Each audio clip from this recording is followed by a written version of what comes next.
answers to what they need to know to grow. Your daily innovative rural show with Andy Thompson and Sarah Lamb.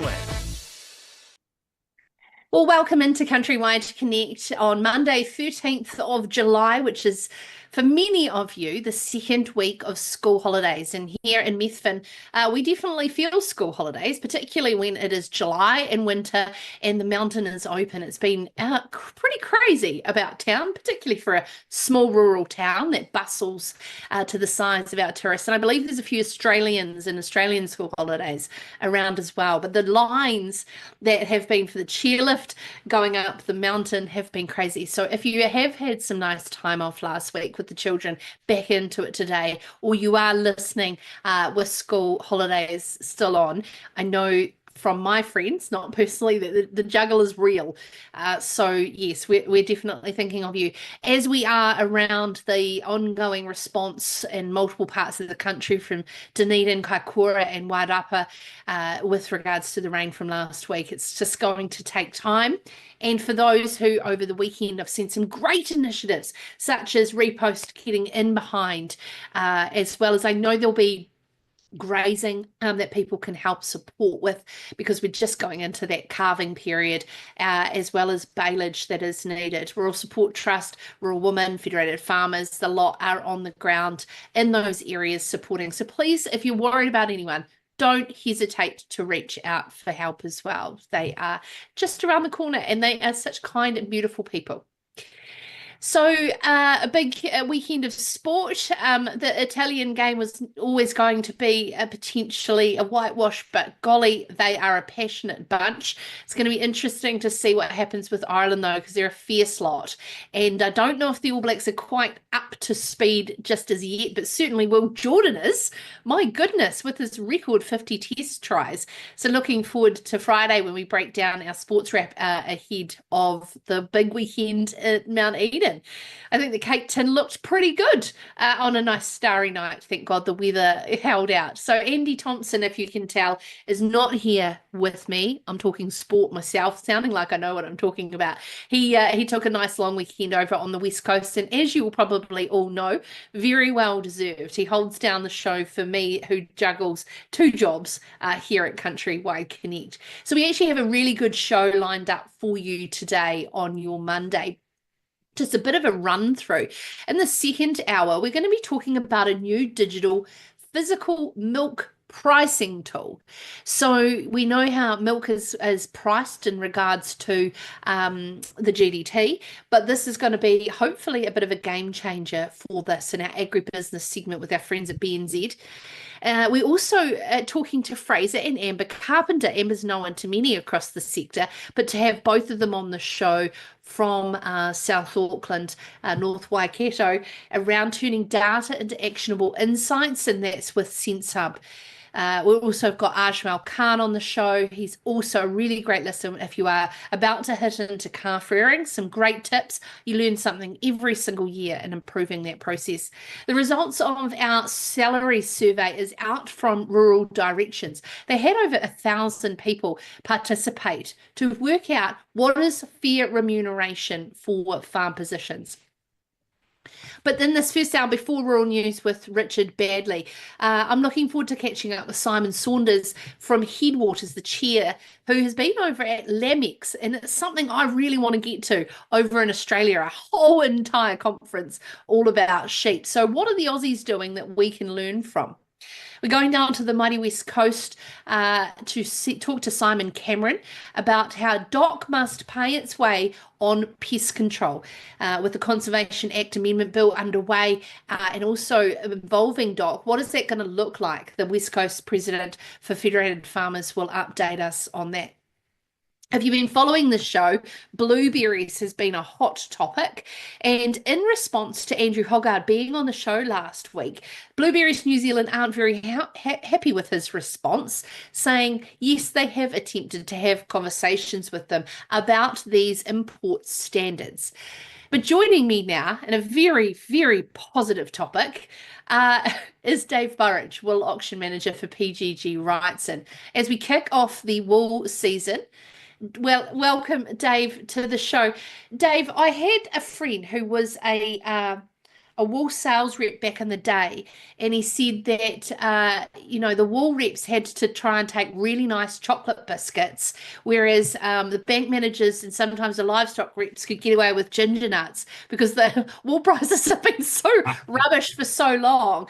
It must be just make your job so much easier with Oh, positive news. yeah, no, thanks, Sarah. Look, it's great to be on the show, and yes, it's quite a good story. I know the days when I was an agent, and we had the sort of bad old days, and you had to be pretty strategic and get up the driveway and make sure you had the car pointing the right way and the car door open and the engine still running, and but we did have some good times, and we managed to get in for a cup of tea, and there was nothing like getting feet under the table. But no, certainly we are seeing something, certainly in the last few months that have accelerated wool prices like we haven't seen. Certainly in my 40 years in the business, which has been really exciting and really thrilling to see wool growers' returns get to levels where they're more than covering their cost of harvest and being more meaningful to their bottom lines. And so from that point, it's been a great time to be in the wool job. It's been a long time coming. And now I guess the key is, where do we go from here? So just to keep you right up to speed, Sarah, look, we had the first wool sale of the season last Wednesday, and the good times, well, we thought we'd continue, have certainly come down with a bit of a thump. Look, I guess in reflection, going into May and June sales, with the prices rising up so rapidly and significantly, that there was always going to be, I guess, at some stage, a buyer resistance. And whilst we were cautious going into the first wool sale last week, I don't think any of us anticipated the significant drop that we did see in one single sitting, which prices were back 50 to 60 cents clean, mainly on the second share and lamb's wool types, which is coming through the peak flow periods from the North Island at the moment. Yeah, So yeah. it was a little more sobering last week, and for brokers need to quickly adjust to what we are seeing at the moment with a bit of volatility. I guess the driver for us along the wool pipeline and industry and the wool trade together is we're all seeking strongly to bring some stability, to stabilise, hopefully even at these adjusted levels down what we saw last week. I still make significantly ahead of where they've been and certainly in 2 generations. And so look, we've got another wool sale this week, and back up, and look, it'll be very interesting to see how it goes. But certainly we're entering a period where with commodities, where things get overheated, we're seeing a possible cool-off period. Mm-mm. And hey, it's a really positive story because really in hindsight, a 53 cents slide backwards on what is a strong price of $7.25 clean is really good. But with regards to clearance at this time of year when you start, is that good, like in terms of passing through? Yeah. So certainly the last 6 months we've been having almost 100% clearances, which is unheard of, certainly from the South Island perspective. So from that perspective, it was great because it cleared the decks. There was very little rollover.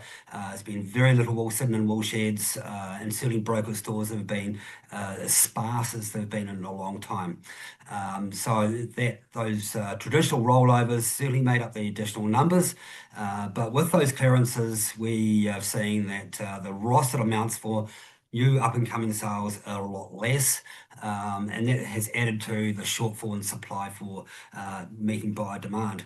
Last week, we saw largely between 20 to 25% pass rates from most brokers, and that hasn't been totally unusual for historically what has been not sold in traditional sales in previous years. But I guess we're always going to see some grower resistance, I guess, when they see the prices come off 50, 60, in some cases 70 cents clean from where they were just 2 weeks beforehand. So yes, a real tightrope struggle between buyers and sellers, and I would expect that we'll see this continuing. But yes, I think we even with these adjusted price levels back to where they're at 670 or thereabouts, probably still make pretty good selling. Mm, mm. With regards to the volume of wool coming through this year, what are we back on traditionally that you would expect, say, over the next month or so with pre-lamb coming on board, Dave? And are the buyers aware of the drop in supply, like volume of wool? Yeah, certainly the supplies coming forward over this last 12, 18 months have been well below what was forecasted for sale. And that's been quite a trend right through the roasted wool sales. And even going into the sale this week, we're still a couple of thousand bales short on roster, which, okay, that's probably also added to the fact that it's been largely wet right throughout the country, which has held up shearing. And we're hopeful that will possibly could be in the favour of growers that got wool for sale this week. But yes, traditionally now I think we've been back sort of between 10 and 15% on volumes, and that's been a result of other land uses, trees for one, dairy supports, and other breeds that have been that have reduced to or totally been fibre free, so to speak, in their breed patterns. But I think those growers, if we continue to see strong returns, we may very well see those hairless breeds or those woolly sheep, maybe a thing of the past, possibly. It's interesting that you say that fibre free. That's going to be a new term I'm going I to just use. made it up. Yeah, yeah, it's lovely. Yeah. They in defensive wool breeds, it appears that they are starting to see their day when it comes to their disease resistance in this country as well from imported genetics. So we follow it very, very closely, and our Sheep Country magazine will be out in a couple of months' time, full of great information there. Just lastly, when we're talking about the auction results, and this will be your first season, I'm assuming, where it's purely South Island centralised selling, Dave? Yeah, How's certainly. everything looking for that? Yeah, no, certainly the decision to make the one selling wool exchange in Christchurch is now officially over the line, and we're seeing good support from brokers and buyers. It certainly makes it a lot more cost effective for many in the industry to centralise the selling here in Christchurch. And look, I think that's certainly a thing for the future. And look, fundamentally, things haven't changed in terms of the increased demand, the shortage of supply. And whilst we're going to see a few speed bumps possibly in the near future, again, the fundamentals are that there is still a shortage of wool and certainly good demand coming out of China. So I think the future still looks very strong and positive. Just a thought. With regards to our North Island friends not being disadvantaged, where does the freight cost lie? Yeah, certainly. So basically, the brokers have taken on a lot of the costing of the freight to support the North Island wool growers to get their samples down here. So the brokers have certainly taken on a lot of that costing to make it work. And it's only basically sending down the grab samples. Certainly the bales sit in the wool stores in the wool stores in the North Island, and it's only the samples that get freighted down here to be displayed on the show floor here. Dave, thank you very much for joining us on Countrywide Connect. Dave Burridge, the PGG Wrightson Wool Auction Manager. I look forward to following closely what the season entails. And if anything's to go by around global trends, it should be in the right direction, Dave. We look forward to catching up with you again soon. Thank you. And just last comments here. Look, we better make a mention of our fine wool growers here in the South Island. Certainly the merino and mid-micron sections look very strong, and we're looking for a positive season in that sector as well. Yeah, absolutely, absolutely. Sometimes we don't want to rub it into the strong wool growers, though, Dave. So we have to be careful in managing that news. Thank you very much. We're now coming up after the break. There's nothing quite like being in our role where we get to follow a story through, and every now and again you do get a great one. I myself personally am learning a lot about the blueberry industry, but also around import health standards in the process.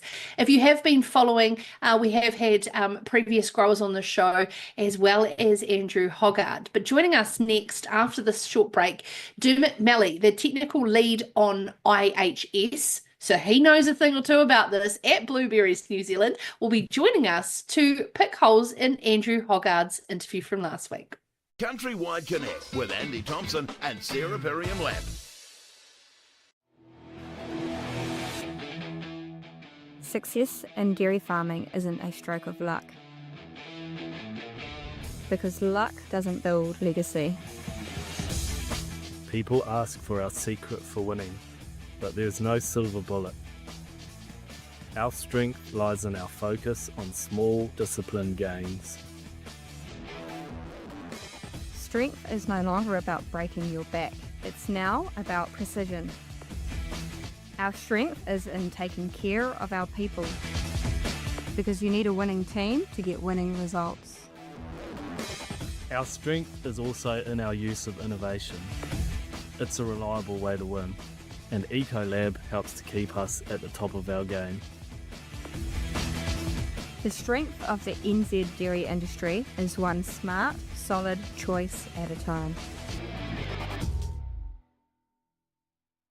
We're a fourth generation business, starting with my grandparents. In our family, innovation has been a mindset. We're always looking to adopt technology that allows us to apply our management practices with as much precision as we possibly can. You can't execute this vision without good support around you, so BNZ have been there right from the start. And we're very confident for the future because we have a very strong governance team, and we include the BNZ in that governance team to help us find a way to achieve our business goals. Hi team, the latest rural insights out now from Bailey's. Look, fantastic momentum in the dairy industry at the moment. Commodity prices are fantastic, interest rates are down, stable government, all the stars are aligning for this year, so why wouldn't you want to be involved? We're seeing record sales for the first part of the season, so talk to your local Bailey's agent and they'll give you the full insight of what's been happening in the last few months.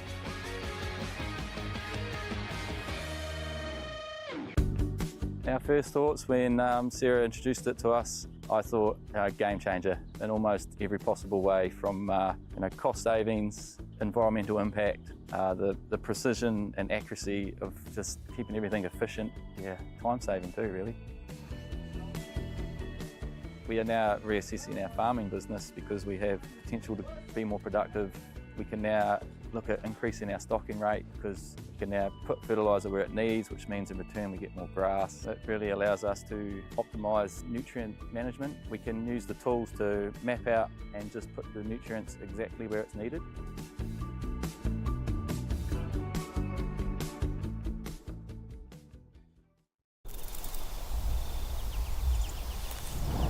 The sense to accurately detect she is on heat. The sense to know she is unwell. The sense that you can hold in your hand. It just makes sense.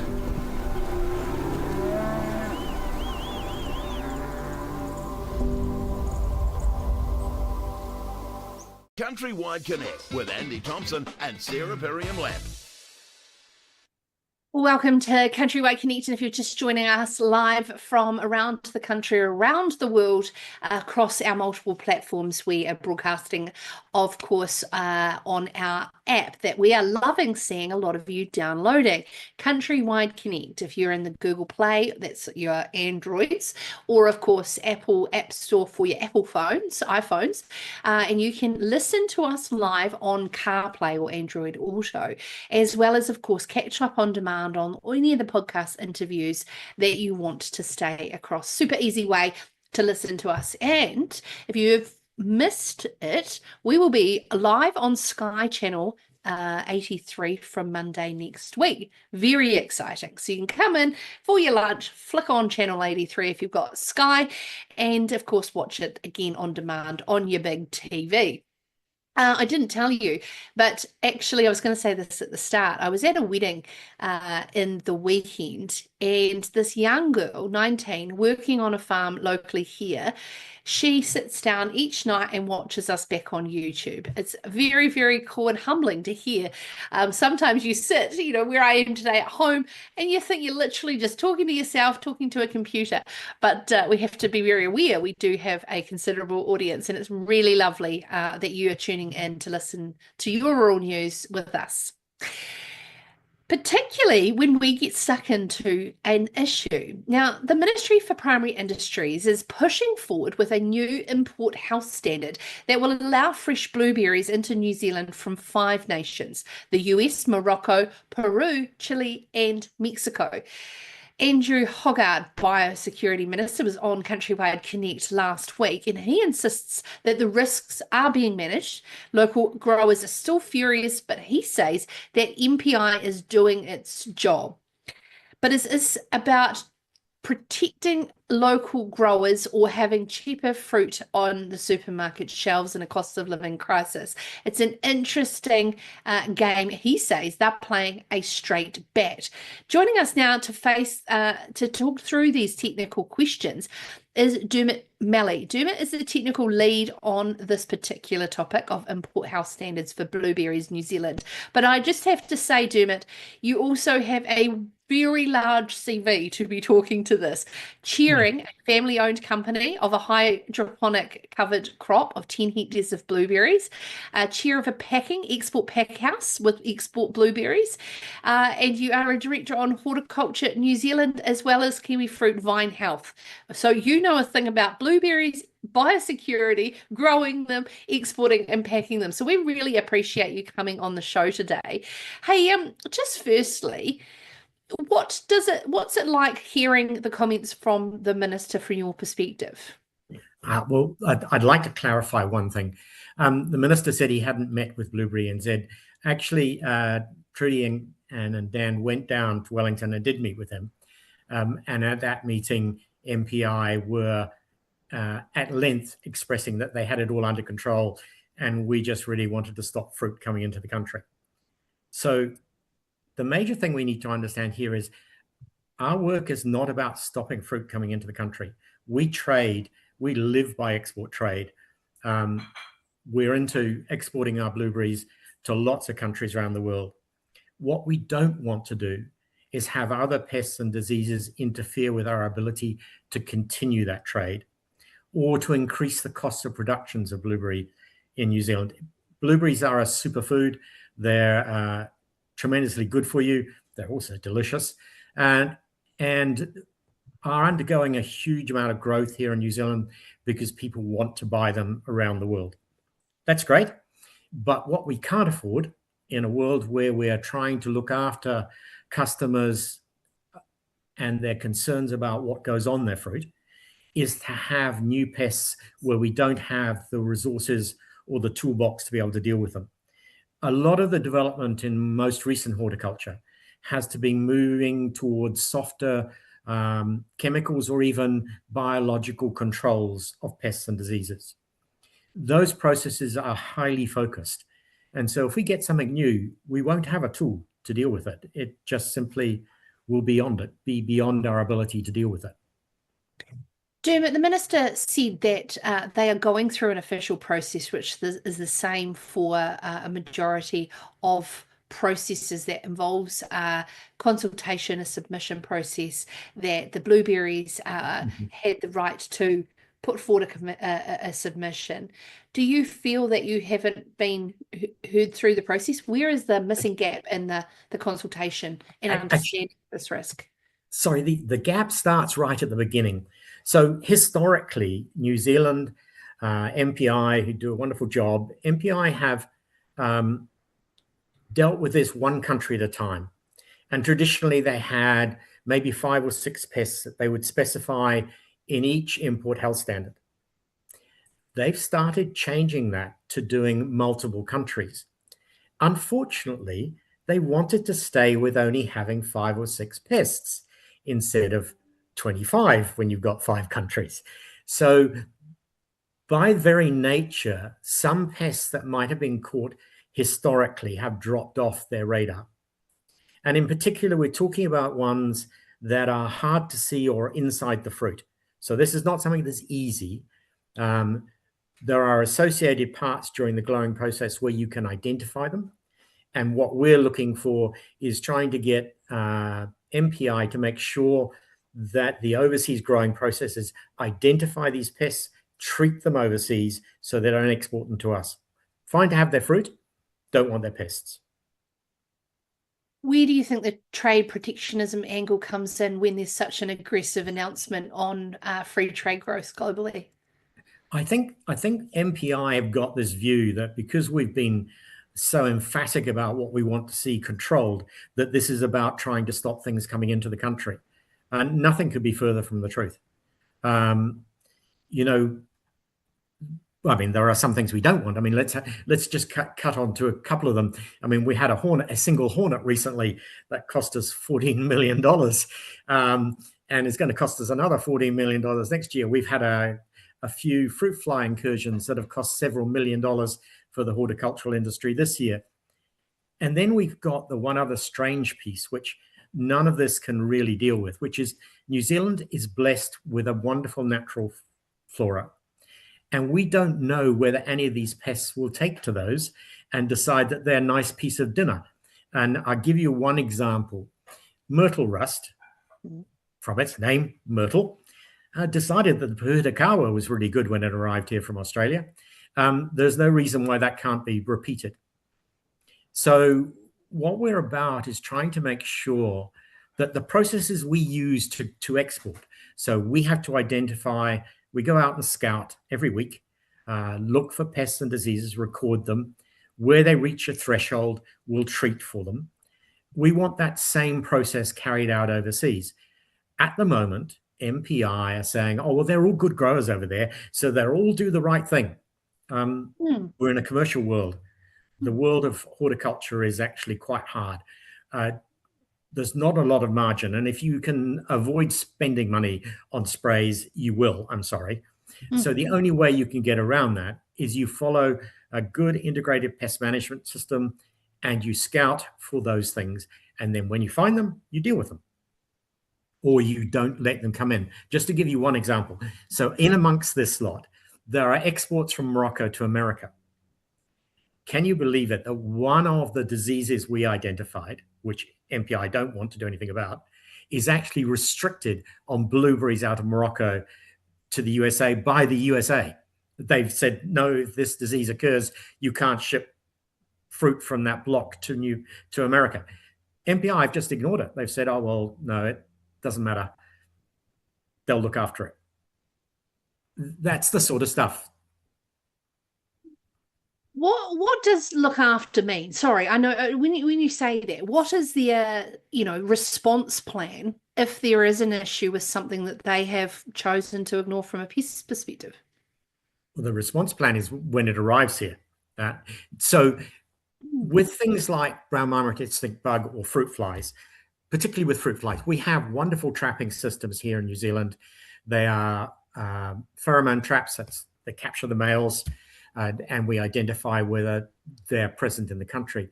But with lots of other pests, we don't have those. So look at fall armyworm, which is attacking maize. That came in. The only reason we knew it was here, it was already destroying crops. The problem is that with many of these pests, if they're polyphagous, if they attack lots of different plants, or they're highly invasive, they want to really get onto it. We're only going to find out once it's established. There's very little we can do then, particularly if we don't have a toolbox. What can you do about it now in terms of where the process is, and Dermott, what conversations can you have with MPI? What we've been trying to do, and you've been helping us, thank you, is to get MPI to step back and say, okay, this is not about fighting them or making life difficult. It's about making sure that the fruit that arrives in New Zealand is safe, free of pests and diseases, and can be enjoyed by customers. We have a slight difference of opinion with them. I've been a grower of raspberries and blackberries for a number of years. And doing that, we used to wear latex gloves so that there could be no human diseases. They don't do that with blueberries so much. And there have been incidences of human diseases attached to blueberries coming out of these countries. There's one currently in the States with E. coli, and there's been some other ones in Europe from Peru. So there's a human disease element, which MPI don't want to deal with. And then the other one is that they believe there is no risk from the pests escaping. So because I was dealing with raspberries and blackberries, I'm very used to getting people telling me they picked up a punnet of berries. They had some mold in them, which can happen over time. So they just threw them out. And can we replace them?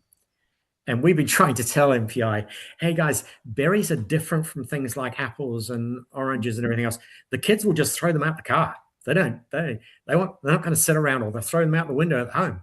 They're not going to sit around and try and dispose of them properly. And as a result, we see there is a risk pathway for transfer. There are a lot of people in New Zealand in their home garden who have blueberry plants. Now, that's okay. That's great. The slight problem is that's exactly where these pests will want to go first. I've just planted my blueberries, Dermott. I'm learning all about growing berries, so I don't want to be knocked back at the start. Hey, Dermott, just before you go, Andy and I like to have robust discussions. I make sure he's factual, so he looked up ChatGPT. So now I'm asking you, who will actually know. He was saying that frozen berries from particularly organic standards in other countries can contain bacterial diseases because of the organic practices, and then we eat them raw because we put them into cold smoothies. Is that true? Yes, and if you read the label, it says you're supposed to boil them. Really? Yes. Look, the one thing, I have great respect for organic growers. They fight a terrible battle with even less tools than the rest of us. But a number of them use a thing called compost tea.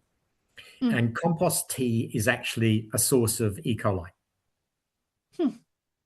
So, yes, they spray them with the bacteria. There is a chance that you could pick it up.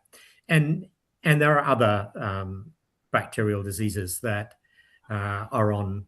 And we've had an occasion.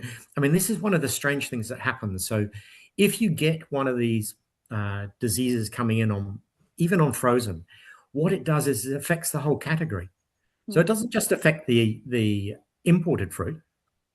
It affects all of the New Zealand people who want to sell their fruit, because everyone thinks the thing is not safe anymore. So, it's a bit like those needles in strawberries out of Australia. Everyone stopped buying strawberries in New Zealand. Completely different, but it's a challenge that we all face. And the last part I'd like to make to you is my personal worry. If we don't specify these pests and diseases to be managed in a targeted and proper fashion, then at one part, they won't be looking for them, so they'll never find them. The second part is that I fear that New Zealand might then become the country where if they fail going into other countries that do have these controls, we end up getting the stuff that we should never have got. Yeah, we're the dumping ground of the world of blueberries that don't... That wouldn't be nice. Oh, the ludicrousy of it, Dermott. Keep up the good fight. Hey, we will continue to follow the story. So please keep us up to date in where MPI go with this too. We'd like to follow it. Thank you very much. Okay. Amazing. Thank you very much for your time, Dermott Malley, joining us there with many, many hats on, very experienced, but leading this import health standards issue with Blueberries New Zealand. Coming up after the break, we are going to stay in the world of pests, but this time, whose job is it to manage it, and particularly when it comes to the Crown's legal immunity for biosecurity responsibilities. Talking more about this is Simon Cameron from the West Coast, President of Federated Farmers. CountryWide Connect with Andy Thompson and Sarah Lamb. Every season brings a new challenge. That's why PGG Wrightson stands with you on your farm, in your community, and right where it counts. From agronomy advice to farming supplies, we can help keep your animals, crops, and pasture thriving with reliable products from a knowledgeable and passionate team. Find your local technical field representative at store.pggwrightson.co.nz. PGG Wrightson, working with you every season of the year. Hi team, the latest rural insights out now from Bailey's. Look, fantastic momentum in the dairy industry at the moment. Commodity prices are fantastic, interest rates are down, stable government, all the stars are aligning for this year, so why wouldn't you want to be involved? We're seeing record sales for the first part of the season, so talk to your local Bailey's agent and they'll give you the full insight of what's been happening in the last few months.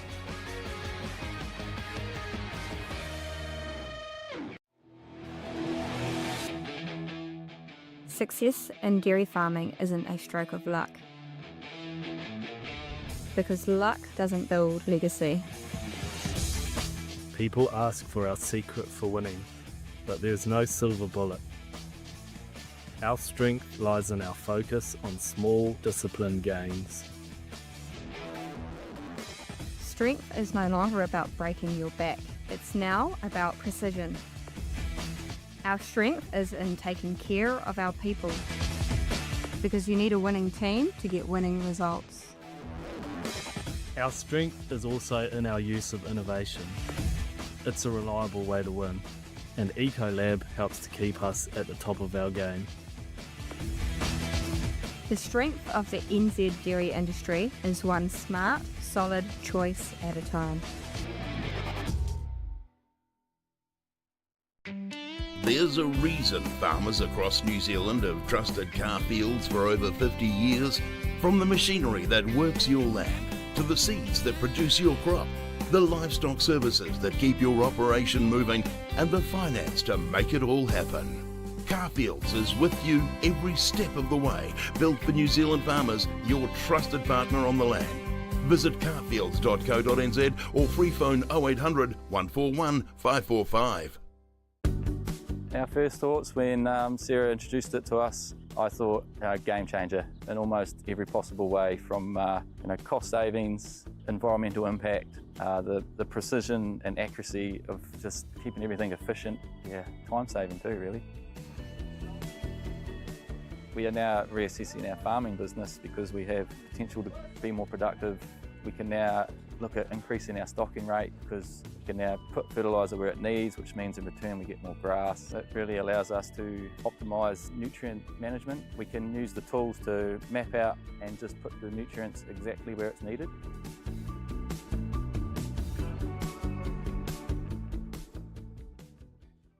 CountryWide Connect with Andy Thompson and Sarah Lamb. Welcome to CountryWide Connect. For those who are on school holidays listening in, thank you for still keeping up your great routine of listening in to us live and, of course, catching up on demand. Many across the country have fled the country to hotter weather, I can imagine. A lot of dairy farmers go away to the likes of Fiji or Thailand, Vietnam, Bali, etc. And good on you guys. You deserve it, particularly in what could be a challenging season ahead. We don't know what's going to happen with the weather, but either way, we will be here every single day from 11 to 1, guiding you through what you need to know to grow your business. Andy Thompson is taking a day off. And I tell you what, as an ex-dairy farmer, he really struggled to take a day off. He asked me about 5 times if it was okay, of which I said, of course it is. You've done well and more than you need to in the last wee while. But you see, once a dairy farmer, always a dairy farmer. My husband has gone back dairy farming, but even when he wasn't farming, he was still waking up at 4:30 in the morning. So you do deserve a break. And of course, for all types of farmers and growers, and particularly those struggling with the weather at the moment. Now, joining us, we're going to continue, as I mentioned there before. It has been an interesting discussion seeing the Crown Land Amendment Bill up for discussion, but I'm really glad to talk about this particular topic with Federated farmers pointing out the legal immunity that the Crown seem to have when it comes to their biosecurity responsibilities. For those who have leasehold land around the country, they are very familiar with their responsibilities around pest management, things like gorse, rabbits, pigs, deer, possums. But what happens when it spills onto neighbours' land? You can be hauled across the by the regional council and before the Environment Court, heavily fined. The thing is that when DOC are the landowner and look after 84% of the land, paying zero local rates, facing no penalties or the impacts of containing its own pests, there is an issue. So the West Coast Regional Council is reviewing its pest management plan, and local farmers are saying that they are fighting this losing battle, underfunded with this. Federated Farmers West Coast President Simon Cameron joins us now to talk about this double standard. Simon, and Federated Farmers have been talking about pest management, for generations. What are you able to do to spark up this conversation, to put some light on it?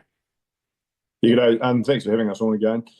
Great topic to be covering. I guess, look, for us here on the coast, I was quite surprised to initially learn that there wasn't actually any wild animals on our pest management plan. So it's up for review now. We've submitted on it. We've strongly suggested that they do put some on there. Nationwide, weeds and pests are having a huge impact on farmers and farmland. So when it spills off, conservation land, it's quite a challenge. So it's just making more people aware and continue to have the conversations, really make sure we land in a better place. Simon, is it frustrating when you're hearing a lot of the commentary from the Minister of Hunting and Fishing, James Meagher, super keen to look after the hunter? Well, that's a tricky question, Sarah. Look, No, but from your perspective on the West Coast, there is pockets that are overrun with, like deer, for instance, and there is others not. So, look, to be a wee bit controversial, the fact is, if the recreational hunter was as effective as they sort of claim to be, we wouldn't have the animal numbers that we have got. So claiming that they're going to be one of the main sources of control is, rather ironic, I think. So, look, everyone's got their part to play, and I think everyone needs to. We all need to work together, and whether it be commercial operators, recreational hunters, or just crown culling, we need to make sure everyone understands their place and their role in it. So, I don't think it's any one of those three, for example, that need to be priority. But it is interesting, isn't it, with regards to the pressure going on ratepayers for West Coast Regional Council as opposed to a national landowner or land steward as DOC? Look, for us down here, say in the West Coast, and even us personally, we have a lot of recreational hunters come into around this area. Say, for example, through the Raw, that it's balloted, they go out there, and realistically, the amount of deer that these guys are shooting in these areas is minimal compared to, say, if it remained open for Waro operations. But that's right. We want everyone to go out and experience it and do their bit and go hunting. And it's not so much about the control work, it's more about the time away with your mates or your family or whatever. So we support that. We don't have anything against that with as a Waro operator or farmer, but we need DOC to actually manage the numbers on their DOC estate better so that they're not flying off and having an effect on surrounding landowners or adjoining landowners. I mean, the coast can't really afford to do that themselves for the West Coast stock land. 33,000 population. It's pretty small ratepayer base. Very small ratepayer base. And look, for a lot of people don't actually realise that 86% of Westland is actually DOC land. 86% of the Westland province, which extends from I think like Big Bay, south, which is south of Jackson Bay, where it is, but it's a long way south. That extends all the way up to Karamea. So, look, it's a huge area. It's mostly, like I say, 86% DOC. I actually thought it was even more than that, but the latest figure was about 86%. And the other, what isn't actually owned by DOC, it's still got a very low ratepayer base. Like I think you said, it's not many. 16,500 rateable properties. That's not a lot for what the cost would be to really get on top of pests. Yeah. So that's what we're up against. And that's the key point for us, is that we need everyone to work together and understand each other's point of views. But the reality is that we've got far too many wild animals creating an issue for us. Not just on our farmland, but actually on the DOC estate too, I might add. It was rather controversial a few years ago, but there is far too many tahr in the mountains of New Zealand, way too many. And, I get it that people want to go and drive up a river valley, say in Canterbury, and go and see a whole lot of tahr running around and go and shoot one. Neat. Fact of the matter is, there's far too many of them, and I've spent a lot of time up there looking at them and the damage they've done. We need to reduce that number more. Hey, talk about the damage. I really like your picture behind you. Where is that? So familiar with you, actually. That's over Central Otago. That's in behind the hills behind Terrace. Yeah. I did try to send it through to you, but I'll get it through to you later. But that's on this side here is still grazed under an extensive sheep and beef grazing system. And then this side over here was, I believe, retired through tenure review about 20 odd years ago, and now administrated by DOC. It's been nailed by rabbits. Yeah. Well, there's a fence, and it's just, it's not even that, I don't think, Sarah. It's just reality of this lock up and leave it mentality of, if we lock it up and leave it, it's just going to return to its beautiful natural state. Well, actually, some extensive grazing actually plays a key role in nutrient recycling naturally, and spreading seeds around in bits and pieces of that native tussock grassland. What you see over on this side here is there's nothing there. It's just reverting to the moon, really. And it's when you were part of, I'm assuming, Simon, you were down at Glen Eyrie with the High Country. There was a lot of ministers there. Yeah. They do need to see it, like to actually understand the concept. That, to me and you, we just understand and are super frustrated with.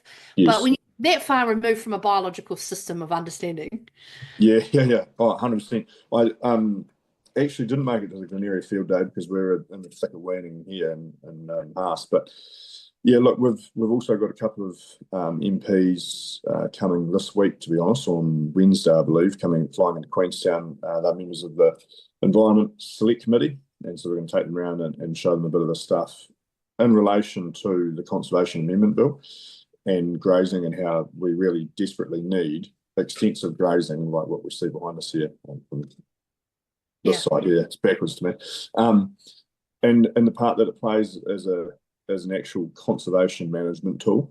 It's really important that we get these people to understand that. We've had other MPs, etc., down here to Haas and shown them. But yeah, the lock up and leave it model just does not work, and this has happened in a matter of 20 years.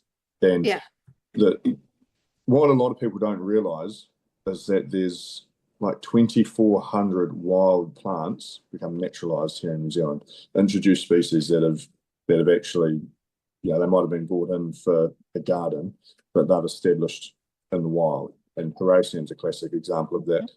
We've got wilding pines, and there's several varieties of it on the march, 2 million hectares, I think, and growing.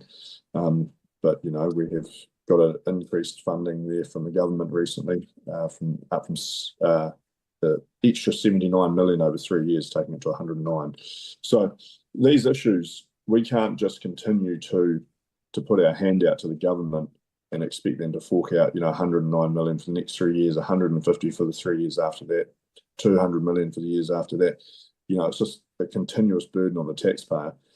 We want to see grazing recognised as a conservation tool and get stewards of the land back on the land and looking after it again. Done it in the past. There's no reason why we can't do it again. Oh, the thing is, Simon, me and your generation are basically doing full circles, and that's the interesting thing, and trying to bring that generational knowledge back. You've got a good friend in Steve Abel in the Greens who gets this. It was Labor who brought in the lock up and leave policy, and hopefully they have learned a thing or two from Helen Clark's day. Well done, Federated Farmers, and this is a really great thing for you to get behind, and keep up the great work. Coming up after the break, we're going to head further south from Simon to another Simon, Simon Saunders, who is the chair for Headwaters, who has just been over to across the ditch to LambEx. Really looking forward to learning more. CountryWide Connect with Andy Thompson and Sarah Perriam-Lamb. There's a reason farmers across New Zealand have trusted car fields for over 50 years. From the machinery that works your land, to the seeds that produce your crop, the livestock services that keep your operation moving, and the finance to make it all happen. Carfields is with you every step of the way, built for New Zealand farmers, your trusted partner on the land. Visit carfields.co.nz or free phone 0800 141 545. Our first thoughts when Sarah introduced it to us, I thought game changer in almost every possible way, from cost savings, environmental impact, the precision and accuracy of just keeping everything efficient, time saving too really. We are now reassessing our farming business because we have potential to be more productive.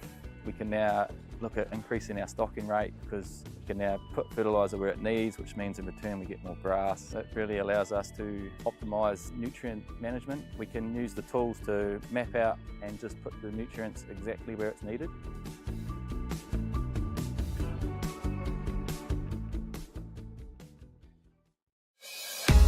Every season brings a new challenge. That's why PGG Wrightson stands with you on your farm, in your community, and right where it counts. From agronomy advice to farming supplies, we can help keep your animals, crops, and pasture thriving with reliable products from a knowledgeable and passionate team. Find your local technical field representative at store.pggwrightson.co.nz. PGG Wrightson, working with you every season of the year. We're a fourth generation business, starting with my grandparents. In our family, innovation has been a mindset. We're always looking to adopt technology that allows us to apply our management practices with as much precision as we possibly can. You can't execute this vision without good support around you, so VNZ have been there right from the start. And we're very confident for the future because we have a very strong governance team, and we include the BNZ in that governance team to help us find a way to achieve our business goals. CountryWide Connect with Andy Thompson and Sarah Perriam-Lamb. Well, if you were following our coverage of the Sheep Breeders Forum and the Out the Gate Beef and Lamb conference earlier this year, it was probably nearly a whitewash of Australians in regards to our speakers. There was a lot of interesting things that were being discussed in Australia as opposed to here in New Zealand around where we are in the level of lots of different things. But I think there is quite a lot of similarities as well. So I was very, very keen to see who was over there in Australia. And one that's just back on the ground in Northern Southland is Simon Saunders, joining us now, Chair of Headwaters.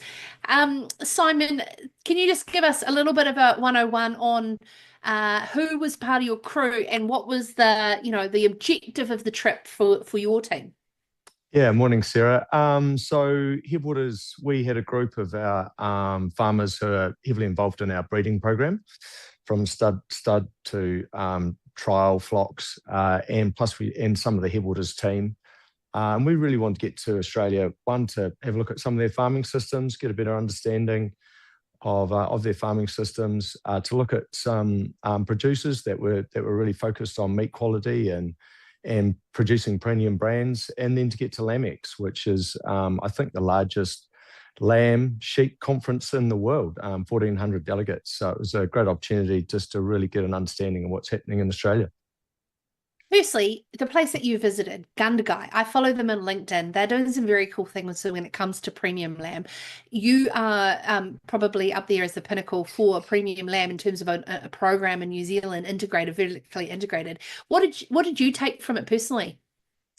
Look, it was great. It was great to see another program. I mean, it has some similarities, and we're very focused on meat quality and trying to lift our IMF to drive that really good flavour and quality of product. I guess Gundagai Meats is a family-owned business, and so they're coming from a processor perspective in terms of how they're processing. They take all lamb, but they've got a very defined grading system within plant, so they can pick out the right lamb to go into their Gundagai lamb brand. And like us, very focused on food service. They're predominantly in North America, but doing a great job. Look, they're cracking. It's a pretty tough market, probably like us, feeling the pressure of high commodity pricing at the moment, which is great for farmers, but it puts a bit of pressure on growing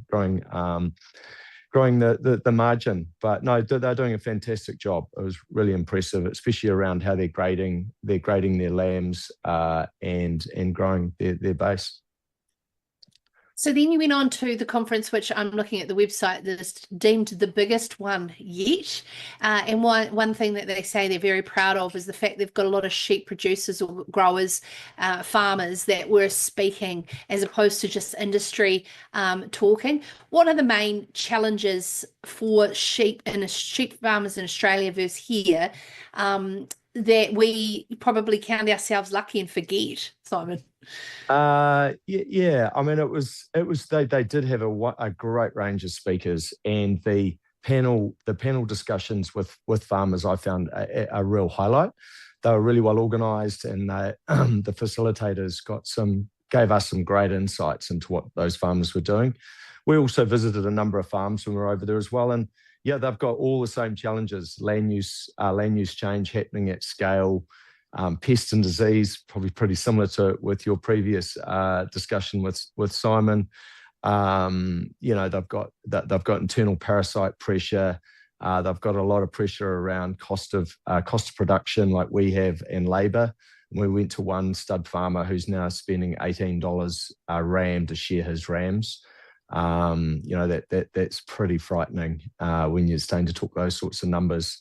And like us, they've got massive pressure from climate. Obviously, Australia's always been renowned for some pretty long, tough droughts. But on the flip side of that, incredible innovation. And I think one of the things that really stood out to me is we are very quick to keep telling ourselves and by our industry bodies that we are the best producers of lamb in the world. And no doubt we're doing a great job. But gee, some of those Australian farmers, their innovation and the way they were dealing with these challenges and how they're overcoming and was pretty impressive. And it just highlights to me that we cannot sit on our laurels. They've got scale, they get massive investment from government, and they are innovating, in their R&D, I think, is in many areas is a long way ahead of us.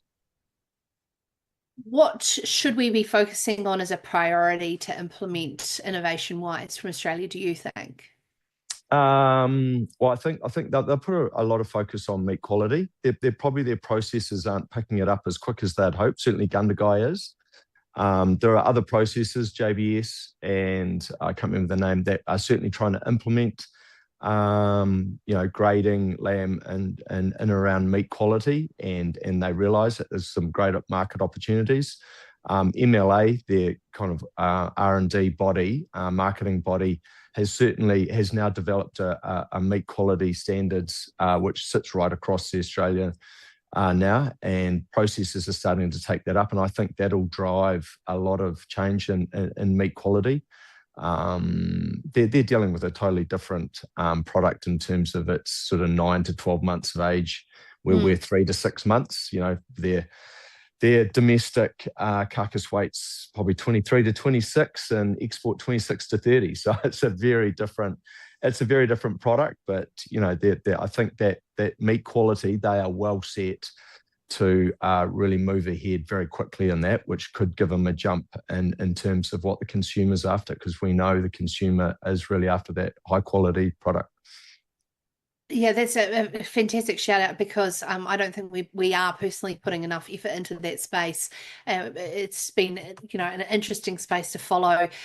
But that's probably why, do you think, Simon, they are adapting this compulsory EID with pride and with focus and optimism, because they have an outcome they're trying to achieve? Yeah, I mean, I think the EID is born out of being very close to markets where there is potentially a lot of disease pressure. They're a lot closer to some of those, to Asia, where there is potential. So their border control is a massive challenge for them. We're seeing it with bird flu over there right at the moment. I think that's the number one driver. But I think, although it wasn't discussed, was, I've just dropped out. You're good. Am I still okay? Mm-hmm. Yeah, I think what you're seeing is farmers are now really starting to look and innovate in how they can actually use EID and use it as a tool to really drive performance. And there's some great innovation around that. We saw farmers seriously looking at 3 matings in 2, where they can triple their genetic gain, which would be fantastic. Probably quite challenging in some parts of New Zealand, but potentially containment feeding, I think, is helping a lot of this. And containment feeding really used to be around oh, sorry, have I just lost you there? It's still good. Containment feeding really just used to be around drought, and they're now using it for mating. So there's a whole range of things that are really driving their performance on farm. You're talking about things like lucerne pellets and things like that. Sorry, Sarah, my AirPods have just completely dropped out. That's completely fine. Hey, thank you very much. Really appreciate you joining us. Simon Saunders, the Chair of Headwaters, talking about his learnings from LambEx 2026 in Australia and what New Zealanders can learn from if we want to have a premium lamb niche here. We are now going to cross back to the studio and for your rural news. CountryWide Connect. Connecting farmers and growers to what they need to know to grow. Your daily innovative rural show with Andy Thompson and Sarah Birmingham. I'm Richard Badley. Fonterra has cut its forecast farm gate milk price by 50 cents, dropping the midpoint to $9.25 per kilogram of milk solids, down from the $9.75 opening forecast set at the start of the season. The new range sits between $8 and $10.50, narrowing the top end from the original $11 ceiling. Chief Executive Richard Allen says the change reflects softer than expected global demand and strong milk supply from key exporting regions, with GDT prices falling 11% across reference products since late May. The cut follows 3 consecutive falls at the fortnightly global dairy trade auction, including last week's 4.9% drop, the largest in 2 years. Allen says it is still very early days for the new season's sales book, leaving Fonterra with significant exposure to further commodity price movements. El Niño conditions could yet pressure global supply as the season progresses, potentially providing some price support later in the year. Associate Agriculture Minister Mark Patterson is in India this week to promote New Zealand's strong wool at Bharat Tex 2026, India's largest global textile trade expo. Patterson will speak at a business roundtable and meet with India's textile minister, manufacturers and researchers across the wool supply chain. India is currently New Zealand's second largest wool export market, and Patterson says strong potential for further growth exists as consumers and brands increasingly seek substantial natural fibres. The visit comes as New Zealand's wool sector continues to build momentum, with the government investing more than $65 million across 25 projects targeting innovative applications including acoustics, insulation, filtration, personal care and biotech ingredients such as inks, coatings and medical materials. Patterson says the government remains committed to backing wool growers to tap into growing global demand for premium innovative wool products. Lifeline is receiving dedicated government funding for the first time in more than a decade as part of a $10 million package to strengthen mental health and addiction telehealth services across New Zealand. Mental Health Minister Matt Ducey says the investment will support around 16,000 additional calls and interactions and increase sector capacity by around 15%. Youthline will see its government funding capacity increase by 44%, while Whakarongora will also receive additional funding to meet growing demand.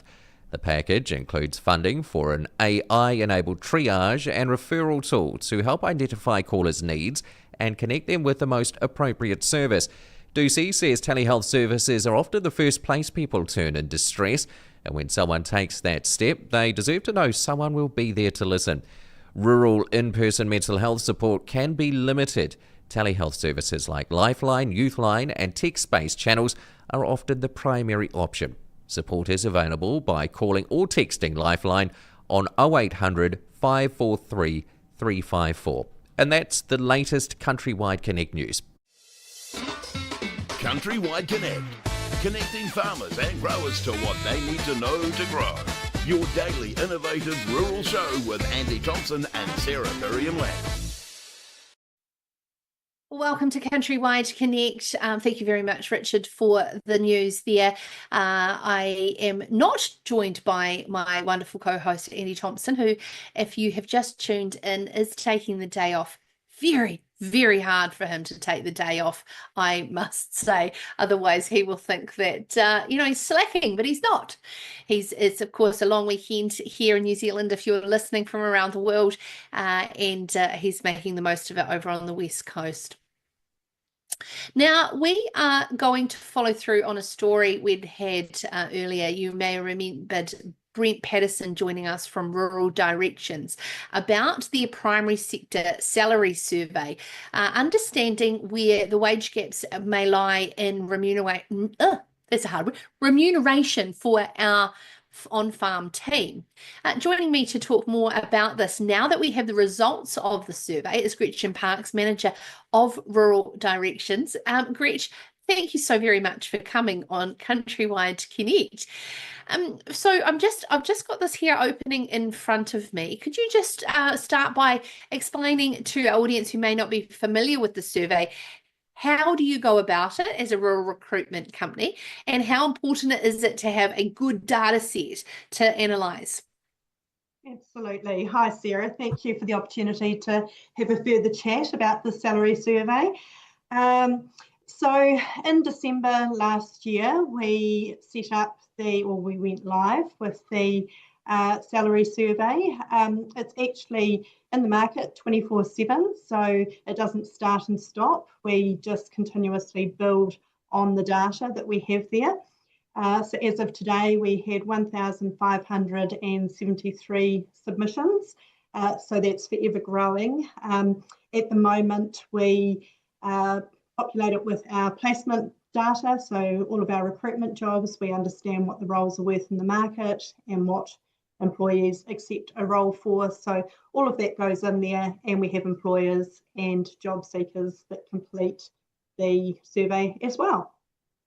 So when they complete the survey, is it quite beneficial to obviously yourselves, but the intention of it being wider, that people can get an understanding of what's fair? Yep, absolutely. I think, it's really important when people sit around the negotiation table, whether that's a new employee coming on board or annual reviews, that sort of thing, to have some really good, robust data. Ours is a real-time salary calculator, so as I say, in the market all of the time. So we're constantly being able to give real-time, up-to-date salary information. So you're really important to make sure that we are capturing that. And the survey is also across 4 different industries. So it's dry stock, dairy, supply chain, and horticulture and viticulture. So a bit of a point of difference there as well with the coverage that we have. Yeah, because that's quite important, because I mean, a farm manager in sheep and beef daily is not paid quite as much as potentially one in the dairy industry. And of course, the attraction of finding people in certain remote areas compared to close to main centres can differ as well. So you've got some benchmarks that have come through. Is that how you provide the data to people to understand? Because I was having a chat to some of my friends at work in corporate rural businesses, and they talk about pay bands, and I was like, and how they describe their tier in the company on their pay band, because there's a minimum and a maximum on that pay band. Can you just firstly just explain, if you're an employer's listening, how do you have the conversation about a pay band, and what sort of variables basically move you within that as an employee? Yeah, absolutely. So a lot of our requests, I guess, over the years have been to provide that salary banding information. So we've often done remuneration recommendations for clients based off, again, our placement data and also other information that's in the sector. With this product that we now have, we have all the consolidated data in the background at a national and a regional level for each job and each industry. But we are able to then analyse that and still come up with a really customised report for those employers who want it based on their location, their job type, that sort of thing. In terms of that salary banding, it's very typical these days for employers to have really good KPIs around performance, what good looks like, performing the role, what exceptional looks like, that sort of thing. So again, would really encourage our employers to make that clear to their employees, what they need to be doing to be performing at high level. And another point is that some roles just do have the top of the salary band.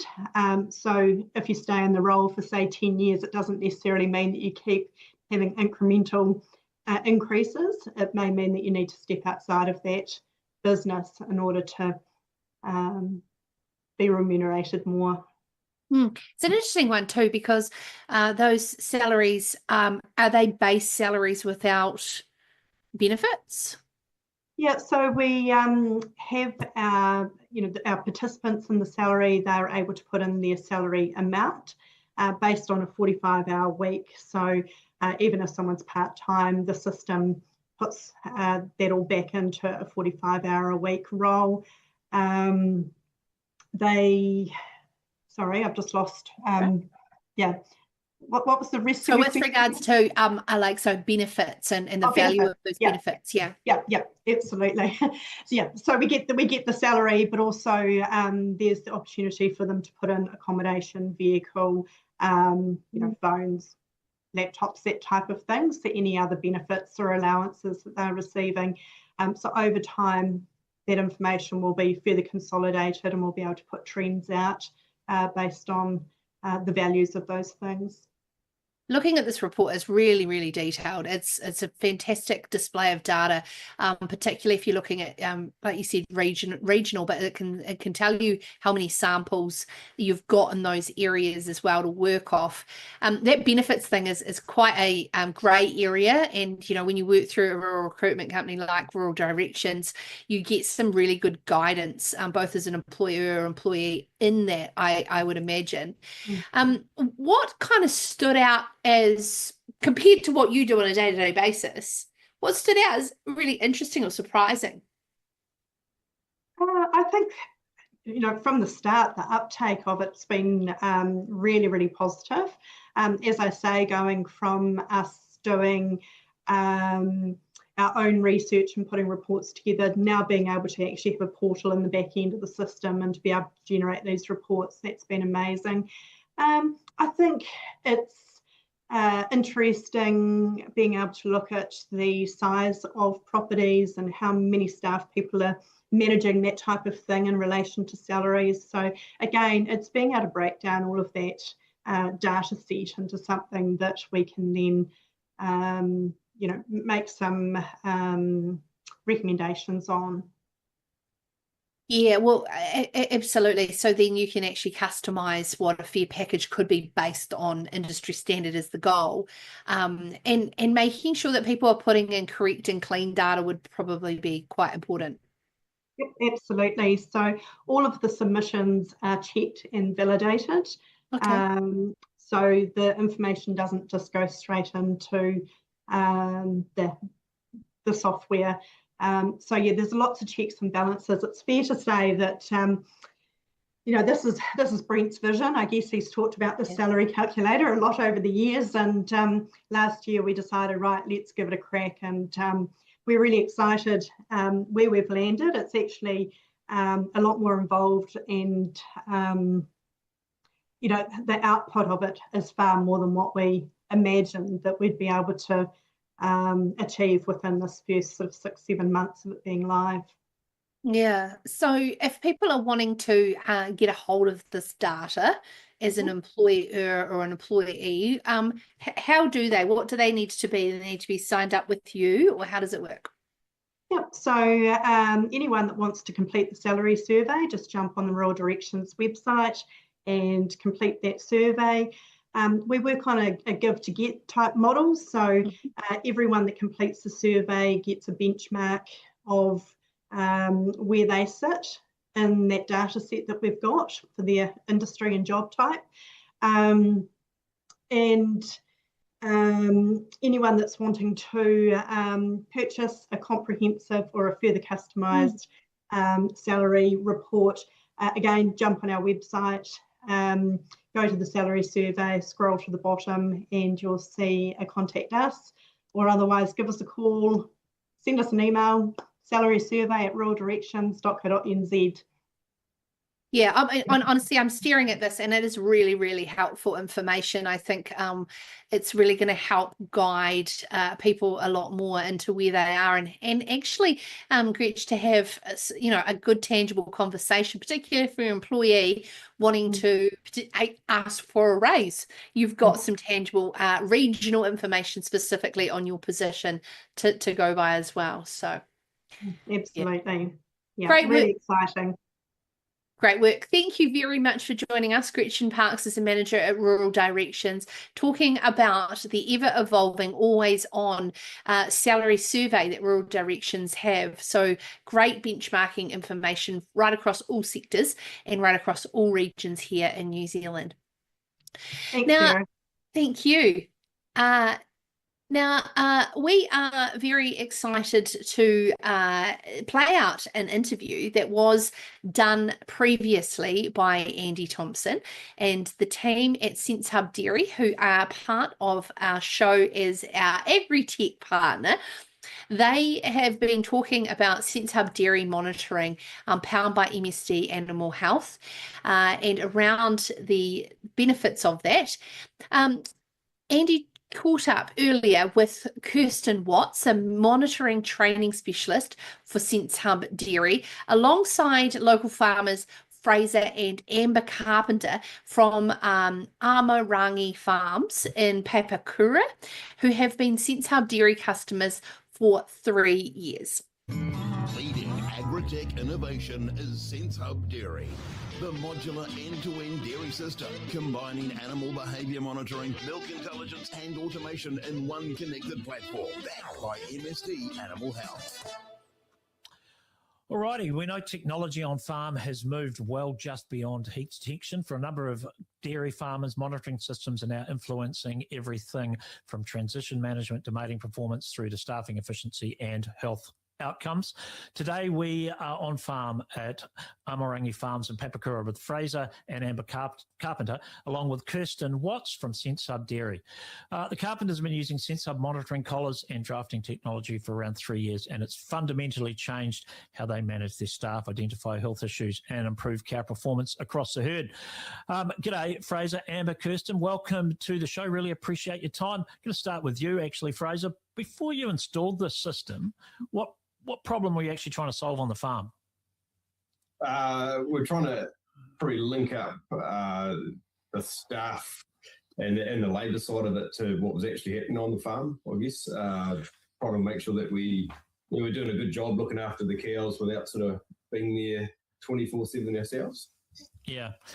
Kirsten, one of the things that I'm always quite hot on when I see this new technology is farmers quite often buy technology like this with good intentions. They get really good value out of it. Some farmers barely scratch the surface off it.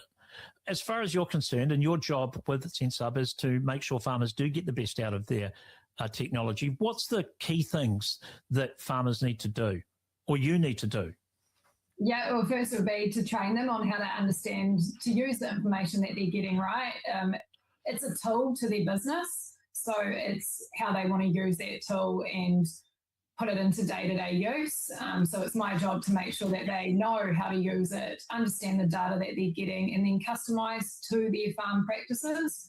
And so I help support that and customise. I've done it for these guys along what is best for their farm. Yeah. So Amber, when you guys made the decision, obviously you were looking to support your farm business, obviously your staff. What sort of things were you looking for from MSD when this purchase was made? Yeah, I think we went through quite a process on what we needed to achieve on farm and what those goals were looking like for us in the first couple of seasons on taking on the type of technology and bringing Sense Hub on board. So for us, it was definitely around mating, also understanding that Sense Hub brings in such a raft of data and information, which is fantastic, and just how to get through that data in the first year to actually pinpoint what those data points were to get us going and not feel overwhelmed with what we were being, brought in front of. So they were really great to be like, look, this is our goal, this is what you need to look at, and this is how we move forward with it. So that was what we were looking for from them. Fraser, what about your staff? How did they adapt? Yeah, really well. I'm sort of the old fellow around here now, I guess, but our team's really young, so they picked it up easily. Well, sort of a little bit of had to hold the reins back a little bit while we adapted it to our own system and did what was relevant for us, which was with working with Kirsten and our vets, we were able to build a system that's custom to what we actually are trying to achieve and what's relevant on farm. And then the staff picked that up and ran with it from there. Kirsten, your job must be very satisfying being like training. You must get to do a lot of it, right? Talking to, as Fraser said, older guys, right? And younger staff who adapt quicker.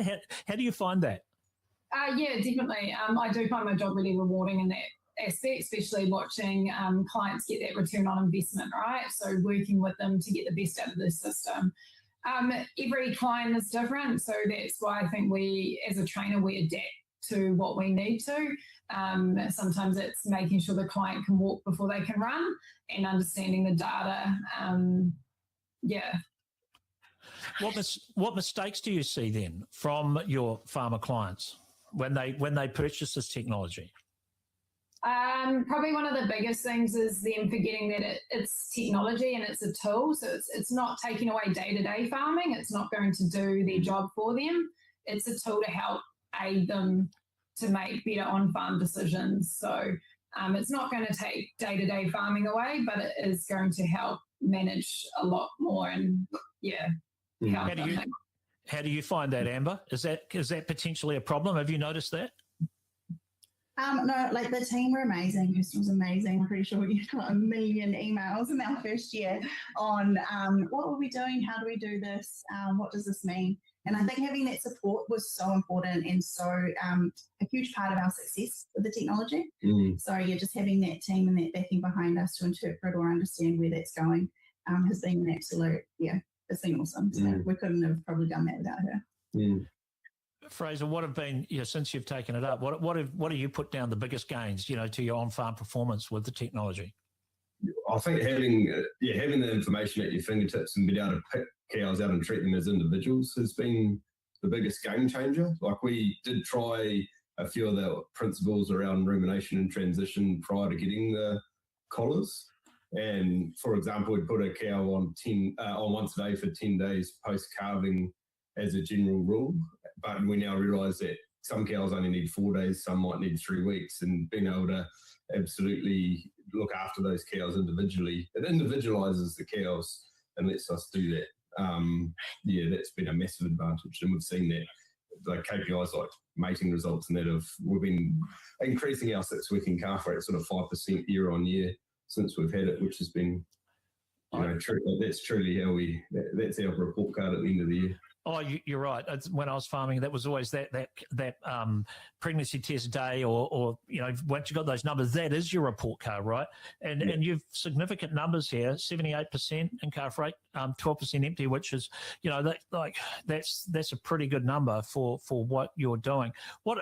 Amber, what surprised you then with when you put this technology in? What sort of things surprised you?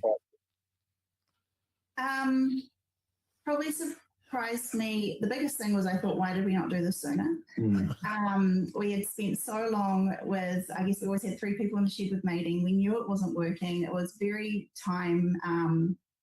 it took a lot of time out of our day. And I think we talked about our mating results and our 6-week calf rate a lot, and we're working a lot to get that increased.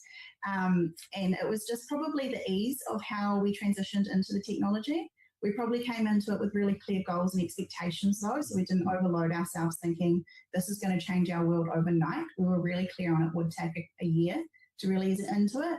We were clear on our goals, and I think it just really surprised me how quickly we eased into the technology, and how it helped us to become more efficient and effective farmers.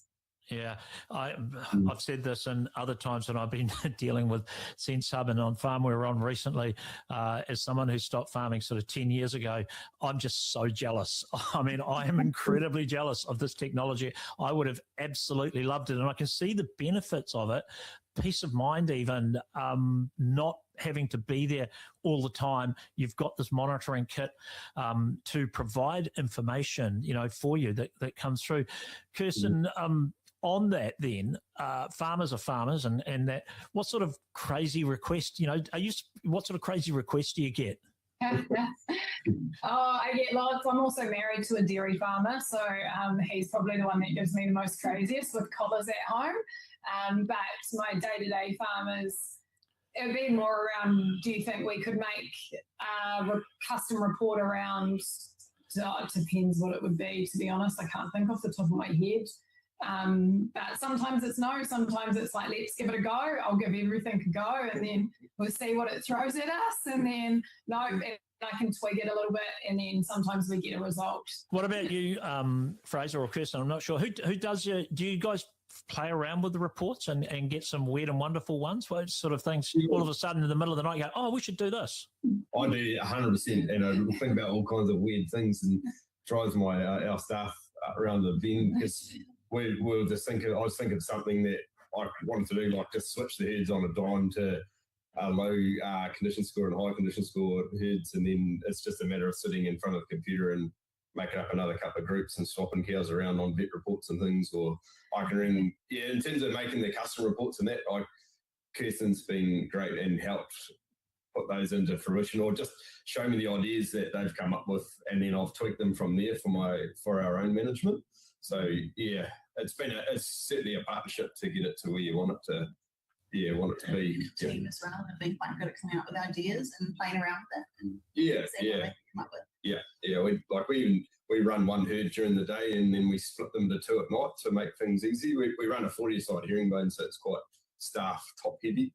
So we've done a lot of things and had the freedom to be able to split cows and put them where we want them. So we only have to get one herd in during the day because they're only there for 6 hours, and they split up at night into their lactation groups or their condition school groups, or I can put them into whatever I want. If I want 20 cows out on a dime for the guys that want to come and buy them, like we had a buyer come out yesterday, and they stock agent rang me at 11, so we drafted them out in the morning without any issues. So yeah, freedom. A 40-side herringbone, which is what I had, and I'm just, again, I am so jealous. Like the things you're talking about I'd have to get an extra staff, or I would have to have an extra 45-minute milking to get up and check individual cows to do that drafting manually. It is, oh God, it's phenomenal. What about What about the backup support then? Because I know one of the things that that we've talked about is the 0800 number, that support, which is a big part of this business. Have you used it? And if you have, how have you found it? Yeah, really good. We've had a few issues when it might have just simple as the power's gone out and we've lost the connection between the gate and the hub, and it's easy to ring the 0800 number and they'll fix it remotely in quarter of the time that I don't think I can even fix it. So that, they're there on call all the time whenever you need. Yeah, it's great. And what about other farmers? I suppose you like to show it off? Yeah, I think I sold 2 gates yesterday in the last 2 days with guys coming in and look. So yeah. And Kirsten, I mean, the thing is, from farmers, you must get some interesting feedback. What's the most common feedback you get? They just love the technology, right? Definitely, like Fraser was saying, the gate is a big tool. That's probably one of the big takeaways as well. And maybe just being able to watch it remotely. Some of our guys buy it so that they can watch their staff as well, watch what cows are doing when they're not on farm. I've had guys ring me that have been in Fiji and on the system, and they're watching their staff, or they're able to still even contact the 0800 number while they're on the beach in Fiji and they can see the system. So they've been able to watch what's happening on farm remotely has been huge gains. Yeah. I can absolutely understand what you mean by that and how important that can be. Amber, I suppose the final thing here, and I know it comes back to this staff retention, it must make that a lot easier to have this sort of kit. It really does. Like, a big thing and values within our business is really just ensuring that our guys are getting home on time. We don't want them working long days, running around just like headless chickens. We have a plan. We need to get people home. If we can get them out of the shed or feeling really comfortable in the tech that we're using, it just makes the job even more exciting, more rewarding, but also it just helps with the work-life balance and just that peace of mind as well. So our team absolutely love getting in amongst the technology. Sense Hub system's been amazing, and also for us to be able to, I think the team are trusted with the technology, so to be able to pass that to them and let them go with it is also just something that they appreciate, and we appreciate them because they have some great input as well. So from a staffing point of view, I think it's really helped us as a team as well. It's been really cool. And Fraser, final word from you. What do you say to someone just watching this, just thinking, should I or shouldn't I? Yeah, just get into it. You should have done it 2 years ago. Should have done it 2 years ago. That's good. Actually, that's probably not a bad tagline for you, Kirsten. You just use that as a slogan. Hey, I use it because, like I said, we've got it at home, so I see it in real life, and which has been awesome as well to be able to relate to farmers coming from that sort of background as well. Yeah. All right. Hey, guys, really appreciate your time on the show. Just very quickly, good season coming to, well, you got a winter milk contract, so you're really in the middle of, or you will have just finished calving, I suppose. Yeah, we've about a week ago, 2 weeks ago, we had the last autumn cow calve, and then you're just sort of prepping up for spring calving now. But great season, yeah. We're on par with last year, which was sort of sitting around that 500 milk solids a cow now. So, yeah. Again, I'm very jealous with the ability to run multiple mobs, your calving mob, just bring a mob, your dry mob through and not even have to worry about it, right? You've got them all in the system and it just cuts them. Yeah, exactly. Yeah, simple. Okay. You can tell I would just love this tech. Hey, guys, really appreciate your time. Thanks so much for coming on CountryWide Connect with us today. We'll talk to you again. Oh, thanks, Andy. Thanks, Andy. All right, that was Fraser and Amber Carpenter there from Amarangi Farms in Papakura, along with Kirsten Watts, part of the Sense Hub team at MSD Animal Health. Sense Hub Dairy, powered by MSD Animal Health. To learn more about Sense Hub Dairy's modular dairy system that combines animal behaviour monitoring, milk intelligence and automation in one connected platform, visit sensehub.co.nz. Welcome back to CountryWide Connect. That was Andy Thompson catching up last week with Fraser and Amber Carpenter as part of our Sense Hub Dairy Agri-Tech Innovation segment. The thing is, I listened to that and I thought, that sounds like a man who would probably like to go back dairy farming. It must be interesting hearing what we do on the show, all of the great innovation, all the great technology and tools. But if you're listening to this and you're shifting brakes and it's freezing cold and muddy, you'll be thinking Andy Thompson can step in and give me a day off any day.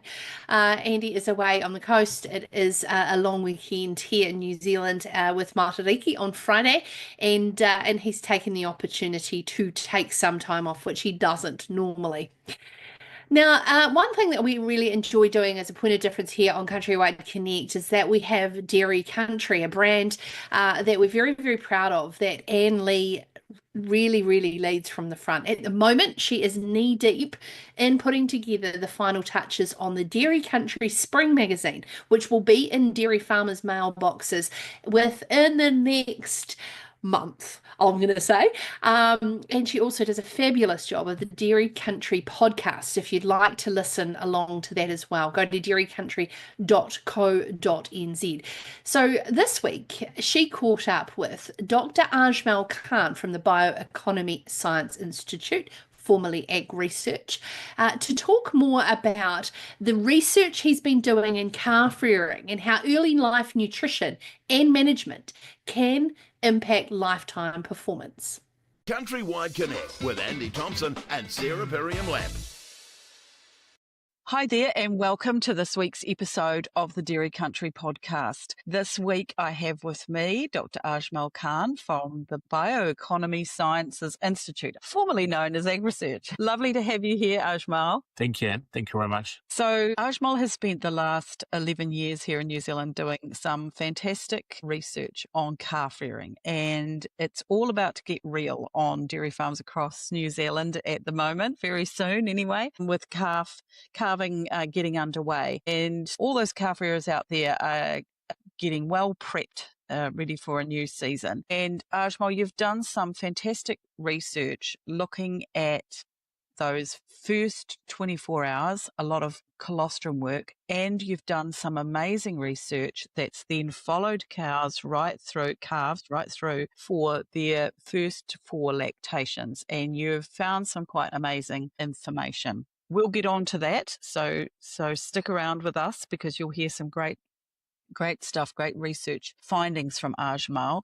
But first of all, let's get into the colostrum side of it. It's something we say over and over again, but tell us, what studies did you do and what did you find in terms of that colostrum? Thank you, Anna. Thank you for giving me the opportunity to convey some learnings out of our research that we are doing at a Bioeconomy Science Institute for the last decade or so on calves. And yes, the first thing first, there is a colostrum. And colostrum, I always start saying colostrum management is a matter of life and death for the calf.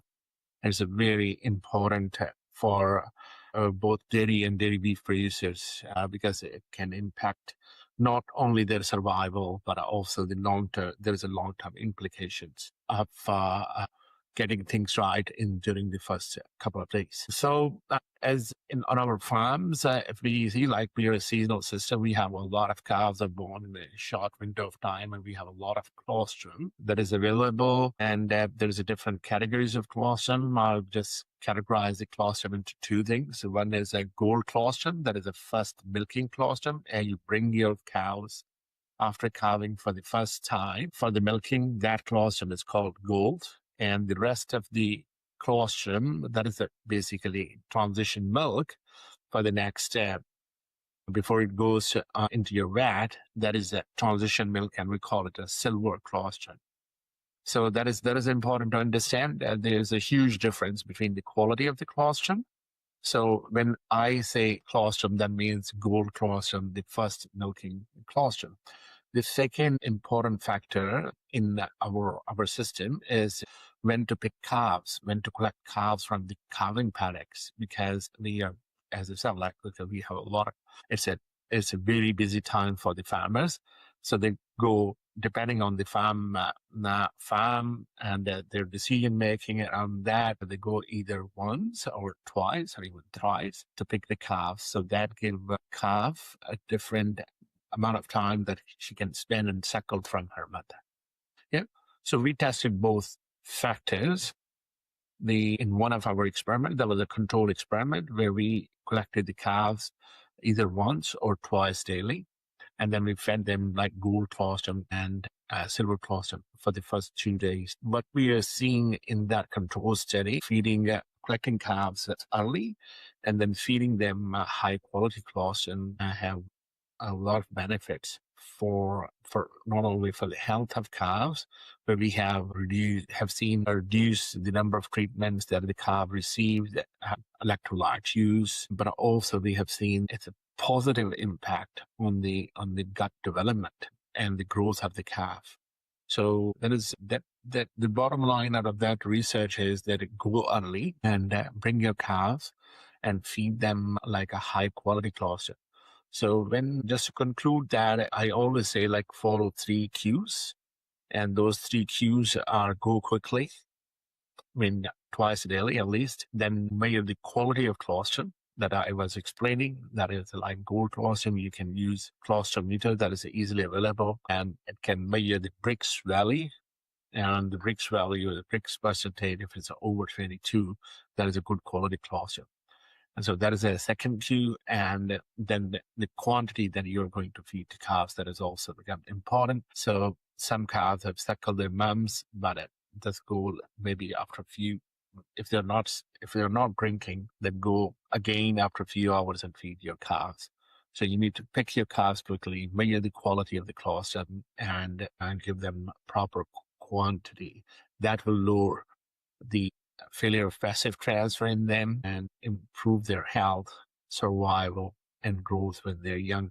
Well, importantly, that we can't see is that it will affect their internal organ development. As I said, like at least we have seen the development, positive impact on the development of the gut, which is important for the life of the animal to digest and absorb nutrients. Yeah. So in that study that you did, where you did kind of two things, it was early or late, you called it, like one pickup or two pickups, and then the high and the low. So you really have to get both of those things right to be sure to achieve. Well, it's a massive difference if you don't get both of those things right.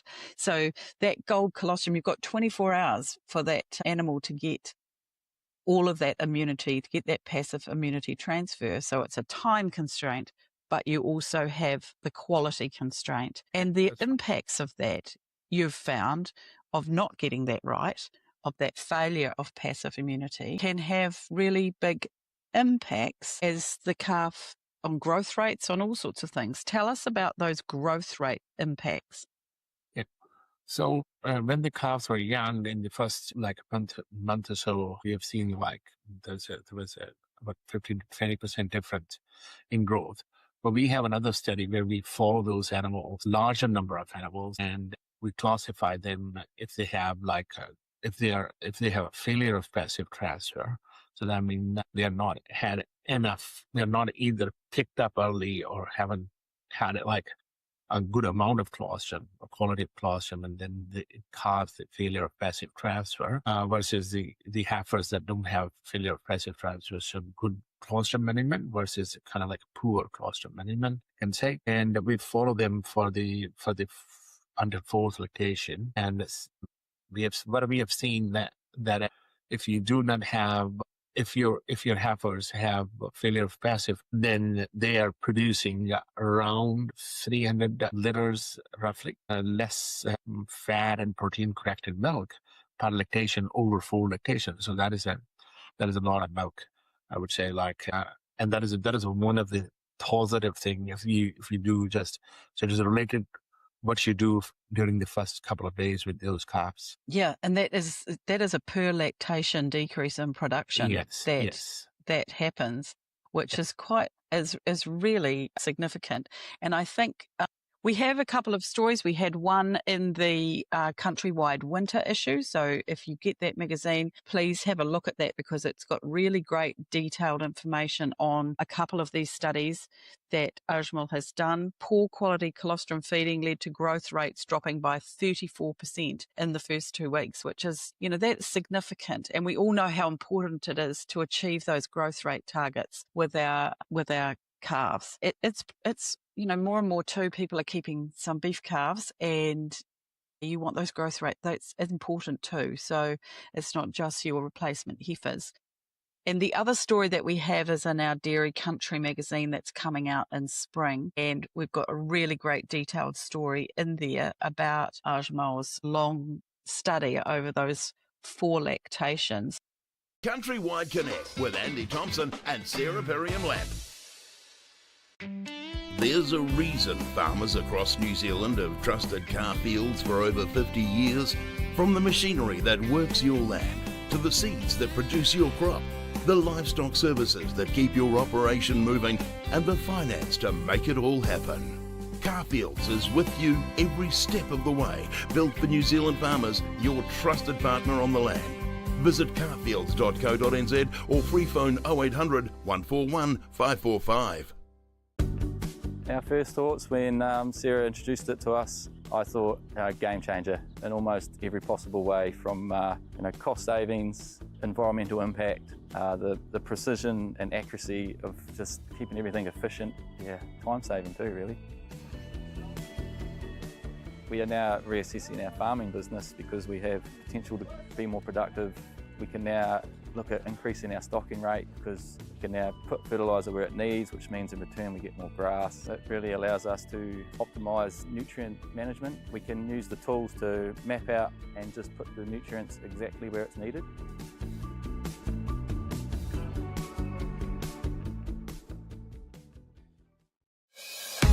Every season brings a new challenge. That's why PGG Wrightson stands with you on your farm, in your community, and right where it counts. From agronomy advice to farming supplies, we can help keep your animals, crops, and pasture thriving with reliable products from a knowledgeable and passionate team. Find your local technical field representative at store.pggwrightson.co.nz. PGG Wrightson, working with you every season of the year. We're a fourth generation business, starting with my grandparents. In our family, innovation has been a mindset. We're always looking to adopt technology that allows us to apply our management practices with as much precision as we possibly can. You can't execute this vision without good support around you, so BNZ have been there right from the start. And we're very confident for the future because we have a very strong governance team, and we include the BNZ in that governance team to help us find a way to achieve our business goals. CountryWide Connect with Andy Thompson and Sarah Perriam-Lamb.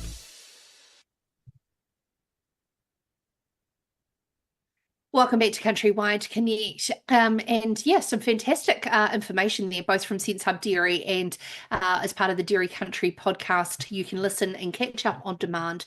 Search for it on any of the platforms, and you can listen to Anley's weekly podcast. As she mentioned there, we have the first of a range of magazines due out in the next month. Will be Dairy Country in the next, mid-August, early August, sorry. So we're actually continuing. It feels like a real dairy hour, actually. And our very, very good friends at BNZ bring us our agribusiness segment every week. Agribusiness, brought to you by Bank of New Zealand. Committed to agri for more than 160 years. With over 100 agribusiness partners across the country, BNZ is local and ready to support your business through the seasons. No, we know that BNZ do a great job at being able to keep us up to date on what is happening, and particularly they follow the commodity markets of their dairy farming clients very, very closely. Price volatility is not one of their favourite things, and we all like the fact that the mechanisms of the dairy industry with the GDT and, of course, announced today, Fonterra have come out saying that there will be a little slight drop to $9.75 in their forecasted milk price as we start the new season. So therefore, what can we do? And we've talked a lot on this show about hedging milk price, but now there is some pretty cool technology that has been developed to be able to do that. Global supply chain giant Zarnico, known as CZ, has launched the world's first digital app in New Zealand, allowing dairy farmers to lock in and fix the price of their physical milk right on your phones. Joining us now is the New Zealand General Manager, Tom Suter. Welcome to the program. Thank you very much for bringing this to the world. This is really, really exciting. Can you probably tell us a little bit about how and why the app developed? Sure thing. Hey, Sarah. Hi, everybody. So CZ has been involved in agricultural markets for a very long time. It was founded back in the 1860s and had been involved in the sugar market since the onset. But we look at adding value right through the supply chain. So from the farmer level all the way through to our manufacturing clients. And back in 2020, we launched a tool in the UK for sugar beet farmers, where we buy the sugar beet from them and enable them through that process to fix the price of their sugar beet. So that's been going really well over the past 6 years and has widened to some processes in Europe as well. We then saw a really good fit for New Zealand dairy farmers for us to provide a similar tool over here in NZ. CZ actually got into dairy itself back in 2018, so we've been handling supply chains of milk powder, cheese, butter, etc. for 8 years now. And we thought it was a really good time to be bringing this innovation across to the dairy market here in New Zealand as well. It is an interesting one because farmers are skeptical by nature and do understand a fixed price is good to budget off, but also too, if dairy prices do soar, and we had a season last season where what was predicted wasn't how it played out.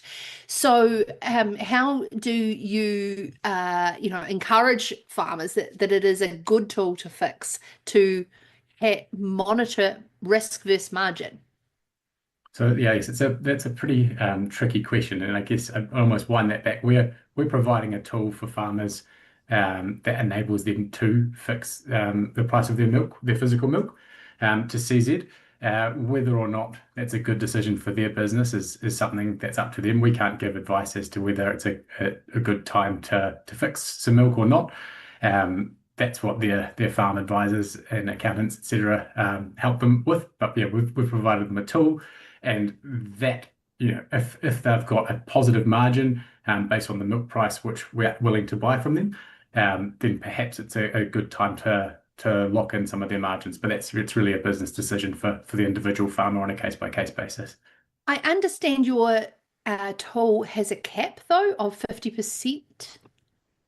Yes, so we work with the processor and the farmer so we'll allow a farmer up to 50% of their expected milk solids for the coming season into the program, and the processor will allow that amount as well. Sometimes it might be slightly less for various reasons, and then once the farmer has decided what percent of their expected milk solids are in the program, then from that point, any day, they can look at their app and see the price that we're willing to buy their milk for, and if they like it, they can lock some in. Otherwise, they can look again later. It'll change throughout the day. I'm just really interested. How hard is it to predict the milk price? I believe your background is in derivatives trading for Fonterra. Yep. So I was at Fonterra for 6 years, been with CZ for 7 years. In my last 2.5 years at Fonterra, I was on the dairy derivatives desk, market making the SGX. And basically, to answer your question, it's impossible to predict the price of anything, right? Unless you've got a crystal ball, and that's why these risk management tools exist.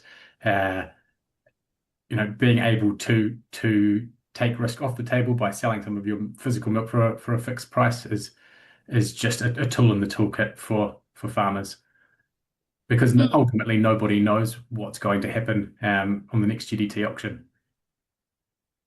Yeah, absolutely. And I suppose it's, again, everyone's appetite for risk is different in their position. So, of course, seek advice. Now, you've developed this tool alongside a processor, I believe, in New Zealand. Is that right? Yes, yeah. So working hand in hand with the processor. Unfortunately, we can't name them due to confidentiality arrangements, but I'm sure that they will do their own announcement at some point in the near future. Yes. Yeah. Process of elimination in New Zealand, we can probably work through around some of the announcements by the processors around who has been talking about a fixed milk price offering pilot. However, yes, we will allow them to do that in due course. But do you have to be a supplier to said processor to access this tool? So we work hand in hand with a processor. So at the moment we're focused on making sure that this rollout, which is going to be in stages with this existing processor, is a real success.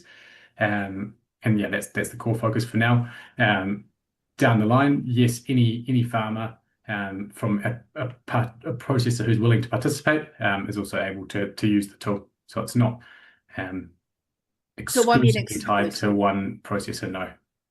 Okay, but so a key point is that it's entered into by the farmer and the processor together. So CZ aren't sitting there and able to sell the milk to any processor. It sort of sits within the existing milk supply framework. Does it take into account any nuances on any programs and benefits of being a part of like certain programs with processors? Yes, of course. So those sorts of benefits or programs, that are processor specific still exist through the CZ tool. Yeah, it sounds really, really exciting. How does it differ from any other milk price hedging? So I guess it's quite a unique offering. So I guess really importantly, it's a tool to price farmers to sell their physical milk at a fixed price. So that differs from, I guess there are derivative options out there, which this is not. So people can access the derivatives market via a broker, and then there is also the likes of the Fonterra fixed milk price tool. This one, it's different than both of those for various reasons, but I guess the cash flow impact of this is really positive. There's no margin calls, so that's a big hindrance to many farmers going down the derivatives path. So this is a tool to fix your physical milk price, physical milk, and as any adjustments are done as part of the monthly milk check cycle. So that the no margin calls, I think, is going to be a massive sell factor for many, versus the Fonterra tool, where you've got an advance rate that increases until the point where a farmer's locked with Fonterra, and in the case where a farmer's locked at a price higher than where it ultimately settles, they don't get that benefit until after the season, effectively, months later under Fonterra. Whereas in our tool, if a farmer has locked some of their milk at a certain price and the market were to come down, they get those benefits much sooner as part of their next monthly milk check cycle. So quite unique in both of those senses. And then I guess because this is a tool for farmers selling us their physical milk, there's the onboarding is much more straightforward. We call it farmer friendly, I guess. So while we do have a process, it's a much more farmer friendly process than some of the other tools that are out there. And then in terms of cost, so our tool has a 9 cent cost, so that's below the cost of the farmer fixed milk price program, which I guess is a further incentive for this tool's use. So it's quite different in quite a number of aspects. Tom, we definitely see it as sort of complementary to whatever else is out there. Sorry, quite a long answer for you, Sarah. No, it's very, very good in detail. Thank you. But this is teasing, and it's not fair, because you've come out and told us how wonderful it is. What's the time frame of said processor to announce this? I can't speak for that one, sorry, but good on you for asking. Because I know it's exciting. We've obviously Fonterra have their own, so we just need to work through process of elimination on that. But again, yeah, it will be an exciting tool once it comes about. What learnings have you got as a global company on other markets and where this is beneficial for, farm businesses around the world, this type of modelling? So I guess firstly, just to wind back to the last question, so this is already being used by farmers now, so it's happening. But then it's even more of a secret. Yeah. So then to answer the next bit, so we've just seen at a farmer level such great uptake on the sugar beet side of things in the UK and Europe. Farmers really like the accessibility, simplicity, app-based structure that we've created. So and I guess that was created on the basis of how we CZ work with all of our food and beverage clients around the world, be those very large multinationals or small grocery type clients. The need is the same, so we've applied it to a farmer level already for sugar beet, and now we're just doing that again for dairy farmers. So it's a tried and trusted process. So it's not the dairy farmers aren't the guinea pigs; they're just getting the benefit of something that we've been doing for a very long time. From your perspective, just a wider conversation, Tom, having worked for Fonterra and now developing this, how game-changing was the establishment of the global dairy trade system and the GDT and New Zealand's position globally in that I think we forget its history and its significance. Yeah, I think it's massive, right? So for markets to grow and develop well, they need transparency, and that's exactly what the GDT auction created for the New Zealand dairy market, and then enabled a milk price to be calculated from the outputs of that global dairy trade auction. So it's a phenomenal development, and I do agree. A lot of people have forgotten how significant it is, but yeah, it opened the door to a whole raft of tools for farmers and end users alike. And how unique we are as from price takers and different models too, and the fact that we've got our cooperative structure makes it a lot more transparent for our farmers as well compared to other countries around the world. And especially New Zealand's over 95% of the milk processed here turns into products that are exported. And that makes up about a third of all the dairy products cross-border traded around the world. So, yeah, New Zealand is a huge player, and GDT has brought that transparency for the New Zealand aspect in global trade. Very, very cool. Thank you for joining us, Tom. I really appreciate your time here on CountryWide Connect to talk about New Zealand's as a world first app for pricing, which we will find out about in due course from a processor who has been working with CZ as a pilot program on this for farmers to be able to have a fixed price milk offering that is very farmer friendly and has those wash ups monthly. Thank you, Tom. Thanks so much for having me, Sarah.